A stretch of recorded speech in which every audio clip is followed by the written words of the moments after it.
ನಾವು environment friendly renewable energy ಮೇಲೆ ನಮ್ಮ ಸರ್ಕಾರ ನೆಕ್ಸ್ಟ್ ಎಲೆಕ್ಷನ್ ಯೋಚನೆ ಮಾಡೋ ಸರ್ಕಾರ ಅಲ್ಲ ಸಭಾಧ್ಯಕ್ಷರೇ, ನೆಕ್ಸ್ಟ್ ಜನರೇಷನ್ ಯೋಚನೆ ಮಾಡೋ ಸರ್ಕಾರ ಸಭಾಧ್ಯಕ್ಷರೇ. ನೆಕ್ಸ್ಟ್ ಜನರೇಷನ್ ಬಗ್ಗೆ ನಮ್ಮ ಮುಖ್ಯಮಂತ್ರಿಗಳಾಗ್ಲಿ ನಮ್ಮ ಸರ್ಕಾರ ಆಗ್ಲಿ ನೆಕ್ಸ್ಟ್ ಜನರೇಷನ್ ಬಗ್ಗೆ ಯೋಚನೆ ಮಾಡ್ತಿದೆ. ನಾವೆಲ್ಲ ತೀರ್ಮಾನಗಳು ಯಾವುದು ನೆಕ್ಸ್ಟ್ ಎಲೆಕ್ಷನ್ ತಗೊಂತಿಲ್ಲ ಸಭಾಧ್ಯಕ್ಷರೇ. ಇವತ್ತು 4032 ಮೆಗಾವ್ಯಾಟ್ ಪವರ್ ಜನರೇಷನ್ ಮಾಡ್ತಿದೀವಿ, 28,000 ಮಿಲಿಯನ್ ಯೂನಿಟ್ ಎಲೆಕ್ಟ್ರಿಸಿಟಿನ ಜನರೇಟ್ ಮಾಡ್ತಿದೀವಿ. ಯಾಕೆಂದ್ರೆ ಇದು ನೆಕ್ಸ್ಟ್ ಜನರೇಷನ್ಗೆ ಒಂದು ಪ್ಲಾನ್ ಇಟ್ಕೊಂಡು ಮಾಡ್ತಿರೋದು ಸಭಾಧ್ಯಕ್ಷರೇ. ಮಾರ್ಜಿನಲೈಸ್ಡ್ ಕಮ್ಯುನಿಟಿನ ಮೈನ್ ಸ್ಟ್ರೀಮ್ ತರಬೇಕು ಅನ್ನೋ ನನ್ನ ಸರ್ಕಾರದ ಪ್ರಯತ್ನ ಹೆಜ್ಜೆ ಹೆಜ್ಜೆಗೂ ಯಶಸ್ವಿ ಹತ್ರ ನಡೀತಾ ಇದೆ. 100 ಕೋಟಿ ರೂಪಾಯಿ ಪೋಸ್ಟ್ ಮೆಟ್ರಿಕ್ ಸ್ಕಾಲರ್ಶಿಪ್. ಸಭಾಧ್ಯಕ್ಷರೇ, ಈ ನಾಡನ್ನ ನುಡಿಯನ್ನ ಬೆಳೆಸೋದ್ರಲ್ಲಿ ಎಲ್ಲರ ಪಾತ್ರನೂ ಇದೆ ಸಭಾಧ್ಯಕ್ಷರೇ. ಆದ್ರೆ ಅಲ್ಪಸಂಖ್ಯಾತರು, ಹಿಂದುಳಿದವರು, ಪರಿಶಿಷ್ಟ ಜಾತಿಯವರು, ಪಂಗಡದವರು ಇವ್ರಿಗೆಲ್ರಿಗೂ ಮೇಲ್ವರ್ಗ ಪ್ರತಿಯೊಬ್ರು ಕಟ್ಟಿದ್ದಾರೆ ಸಭಾಧ್ಯಕ್ಷರೇ. ಆದ್ರೆ ಗವರ್ನಮೆಂಟ್ ಶುಡ್ ರೀಚ್ ದ ಅನ್ರೀಚ್ ಅಂತಾರೆ. ಯಾರನ್ನ ತಲುಪಕ್ಕಾಗಿಲ್ಲ ಅವ್ರನ್ನ ತಲುಪೋದೇ ಸರ್ಕಾರದ ಕೆಲಸ ಅಂತ. ಇವತ್ತು ಅಲ್ಪಸಂಖ್ಯಾತರನ್ನ, ಹಿಂದುಳಿದವ್ರನ್ನ, ಪರಿಶಿಷ್ಟ ಜಾತಿ ಪಂಗಡದವ್ರನ್ನ ಮೇಲೆತ್ತಬೇಕು, ಮುಖ್ಯವಾಹಿನಿಗೆ ತರಬೇಕು ಅಂತ SC/ST ಸ್ಕಾಲರ್ಶಿಪ್ ಕೊಡ್ತಿದೀವಿ, ಅವ್ರಿಗೆ ರಿಸರ್ವೇಶನ್ ಕೊಡ್ತಿದೀವಿ, ಇಂಟರ್ನಲ್ ರಿಸರ್ವೇಶನ್ ಕೊಡ್ತಿದೀವಿ. ಇವತ್ತು ಅಲ್ಪಸಂಖ್ಯಾತರಿಗೆ, ಹಿಂದುಳಿದವರಿಗೆ, ಚಿಕ್ಕ ಚಿಕ್ಕ ಸಮುದಾಯದವರಿಗೆ ಅನ್ಯಾಯ ಆಗಬಾರದು ಅಂತ ಒಂದು ನಮ್ಮ ಸರ್ಕಾರ ಸರ್ವೆ ಮಾಡಿಸ್ತಿದೆ. ಪ್ರತಿಯೊಂದು ಕಮ್ಯುನಿಟಿನೂ ನಮಗೆ ಮುಖ್ಯನೇ, ಯಾವ ಕಮ್ಯುನಿಟಿನೂ ಮುಖ್ಯವಾಹಿನಿಯಿಂದ ದೂರ ಇರಬಾರ್ದು ಅಂತ ಪ್ರಾಮಾಣಿಕವಾಗಿ ಇವತ್ತೊಂದು ಸರ್ವೆ ಮಾಡಿಸಿದ್ದೀವಿ. ನಾನು ಒಂದು ಅಲ್ಪಸಂಖ್ಯಾತ ಒಂದು ಚಿಕ್ಕ OBC ಕಮ್ಯುನಿಟಿಗೆ ಸೇರಿರ್ತಕ್ಕಂಥ ಒಬ್ಬ ವ್ಯಕ್ತಿ ಸಭಾಧ್ಯಕ್ಷರೇ. ನನ್ನ ಸಮುದಾಯದ ಜನಸಂಖ್ಯೆ ಎಷ್ಟು ಜನ ಇದ್ದಾರೆ, ಅವರ ಆರ್ಥಿಕ ಸ್ಥಿತಿಗತಿಯನ್ನು ತಿಳ್ಕೋಬೇಕು ಅನ್ನೋ ಕುತೂಹಲ ನನಗೂ ಇರುತ್ತೆ. ಇವತ್ತೊಂದು ಅವಕಾಶವನ್ನ ನಮ್ಮ ಸಿದ್ದರಾಮಯ್ಯ ಸಾಹೇಬ್ರ ನಮ್ಮ ಸರ್ಕಾರ ಮಾಡಿಕೊಟ್ಟಿದೆ ಅನ್ನೋದಕ್ಕೆ ನಮ್ಮ ಮುಖ್ಯಮಂತ್ರಿಗಳಿಗೆ ಅಭಿನಂದನೆ ಸಲ್ಲಿಸ್ತೀನಿ ಸಭಾಧ್ಯಕ್ಷರೇ.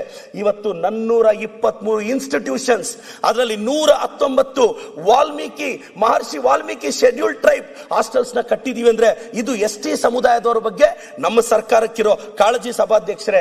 IAS ಮಾಡಬೇಕು, ಡೆಲ್ಲಿಗೆ ಹೋಗ್ಬೇಕು ಅಂದ್ರೆ ದೊಡ್ಡ ದೊಡ್ಡ ಇನ್ಸ್ಟಿಟ್ಯೂಷನ್ ಅಲ್ಲಿ ಕೋಚಿಂಗ್ ತಗೊಳಕ್ ಕಾಸಿರಲ್ಲ.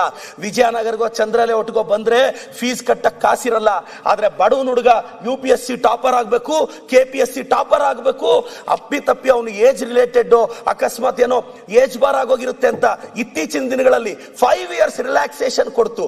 ಇದು ಕರ್ನಾಟಕದ ಯೂತ್ ಪರವಾಗಿ ನಮ್ಮ ಸರ್ಕಾರ ಇದೆ ಅನ್ನೋದಕ್ಕೆ ಇದಕ್ಕಿಂತ ದೊಡ್ಡ ನಿದರ್ಶನ ಇನ್ನೊಂದು ಬೇಕಾಗಿಲ್ಲ ಸಭಾಧ್ಯಕ್ಷರೇ.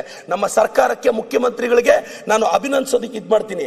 ಅದೇ ಅಲ್ಲ, ನಾವು ಏಜ್ ರಿಲ್ಯಾಕ್ಸೇಷನ್ ಕೊಟ್ರೆ ಅವ್ರು ಕೋಚಿಂಗ್ ಕೊಡಬೇಕಲ್ಲ ಅಂದ್ಬಿಟ್ಟು 1028 ಜನಕ್ಕೆ ಆಲ್ರೆಡಿ ಕೋಚಿಂಗ್ ಕೊಟ್ಟಿದೀವಿ ಸಭಾಧ್ಯಕ್ಷರೇ. ಅದಕ್ಕೆ 5,50,00,000 ಖರ್ಚು ಮಾಡಿದೀವಿ ಸಭಾಧ್ಯಕ್ಷರೇ. ಇಷ್ಟೇ ಅಲ್ಲ, ಎಕನಾಮಿಕ್ ಸೆಲ್ಫ್ ರಿಲಿಯನ್ಸ್ ಇರಬೇಕು.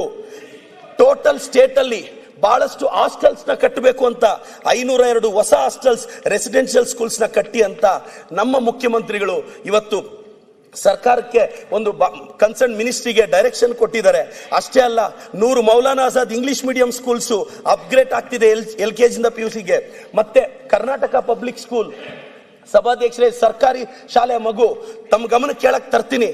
ಲಾಸ್ಟ್ ಇಯರ್ ಕರ್ನಾಟಕದ ಹಾರ್ಟ್ ಸ್ಟಾಪರ್ ಅವ್ರ ತಾಯಿ ಗೃಹಲಕ್ಷ್ಮಿ ದುಡ್ಡಲ್ಲಿ ಆ ಹುಡುಗನ್ನ ಕಷ್ಟಪಟ್ಟು ಓದಿಸಿ ಬುಕ್ಸ್ ಕೊಟ್ರೆ ಆ ಹುಡುಗ ಸ್ಟೇಟ್ಗೆ ಆರ್ಟ್ಸ್ ಅಲ್ಲಿ ಟಾಪರ್ ಆದ ಸಭಾಧ್ಯಕ್ಷರೇ.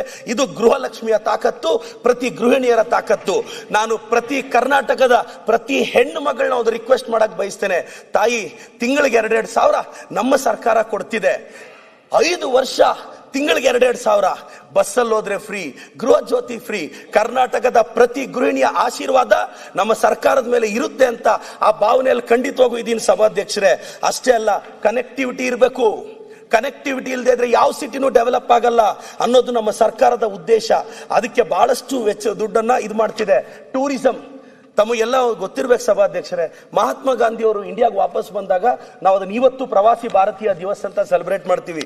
ಟೂರಿಸಂ ಪಾಲಿಸಿ ಇರಬೇಕು.